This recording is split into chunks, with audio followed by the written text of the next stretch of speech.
अंग देश के एक गांव में एक धनी ब्राह्मण रहता था। उसके 3 पुत्र थे। एक बार ब्राह्मण ने एक यज्ञ करना चाहा। उसके लिए एक कछुए की जरूरत हुई। उसने तीनों भाइयों को कछुआ लाने को कहा।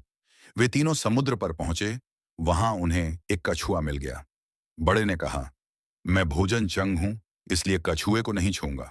मझला बोला, मैं नारी चंग हूं, मैं नहीं ले जाऊंगा। सबसे छोटा बोला, मैं शैया चंग हूं, सो मैं नहीं ले जाऊंगा। वे तीनों इस बहस में पड़ गए कि उनमें कौन बढ़कर है। जब वे आपस में इसका फैसला न कर सके तो राजा के पास पहुंचे। राजा ने कहा, आप लोग रुकें, मैं तीनों की अलग अलग जांच करूंगा। इसके बाद राजा ने बढ़िया भोजन तैयार कराया और तीनों खाने बैठे। सबसे बड़े ने कहा, मैं खाना नहीं खाऊंगा, इसमें मुर्दे की गंध आती है। वह उठकर चला। राजा ने पता लगाया तो मालूम हुआ कि वह भोजन श्मशान के पास के खेत का बना था। राजा ने कहा, तुम सचमुच भोजन चंग हो, तुम्हें भोजन की पहचान है। रात के समय राजा ने एक सुंदर वेश्या को मझले भाई के पास भेजा। ज्यों ही वह वहां पहुंची कि मझले भाई ने कहा, इसे हटाओ यहां से, इसके शरीर से बकरी का दूध की गंध आती है।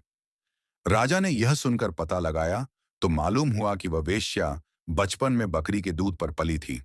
राजा बड़ा खुश हुआ और बोला, तुम सचमुच नारीचंग हो। इसके बाद उसने तीसरे भाई को सोने के लिए 7 गद्दों का पलंग दिया। जैसे ही वह उस पर लेटा कि एकदम चीख कर उठ बैठा। लोगों ने देखा, उसकी पीठ पर एक लाल रेखा खींची थी। राजा को खबर मिली तो उसने बिछौने को दिखवाया। 7 गद्दों के नीचे उसमें एक बाल निकला। उसी से उसकी पीठ पर लाल लकीर हो गई थी। राजा को बड़ा अचरज हुआ। उसने तीनों को 1-1 लाख अशर्फियां दी। अब वे तीनों कछुए को ले जाना भूल गए, वहीं आनंद से रहने लगे।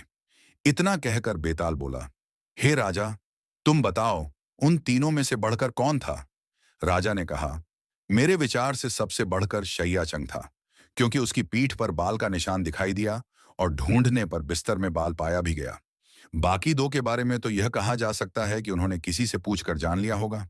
इतना सुनते ही बेताल फिर पेड़ पर जा लटका। राजा लौटकर वहां गया और उसे लेकर लौटा तो उसने यह कहानी कही।